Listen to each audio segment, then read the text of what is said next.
కేరళ ఎన్నికలు చేరువవుతున్నటువంటి వేళ 9 లక్షల ఓటర్ల పేర్లు తొలగించారు.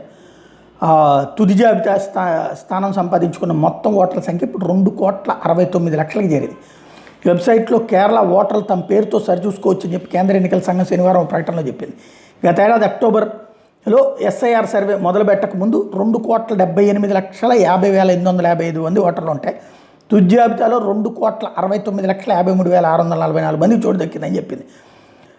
ఎస్ఐఆర్లో ఓట్ల ప్రక్షాళన తర్వాత 8,97,211 పేర్లు తొలగించారు. తాజా కేరళ మొత్తం ఓటర్లలో పురుషులు 1,31,26,000 ఉంటే మహిళలు 1,38,27,000 మంది ఉన్నారు. ట్రాన్స్జెండర్లు కేవలం 277 మంది ఉన్నారు. విదేశాల్లో ఉంటున్న ఓటర్ల సంఖ్య 2,23,558. సర్వీస్ ఓటర్ల సంఖ్య 54,110. తప్పులు, సవరణలు, ఇతరత్ర కారణాలతో వివరణ కోరుతూ 36.88 లక్షల ఓటర్లకు నోటీసులు జారీ చేస్తే వీళ్లలో 53,229 మంది పేర్లను తనిఖీ తర్వాత చేర్చారు. తుది జాబితాను వెరిఫికేషన్ కోసం రాజకీయ పార్టీలకు అందజేయబోతున్నారు.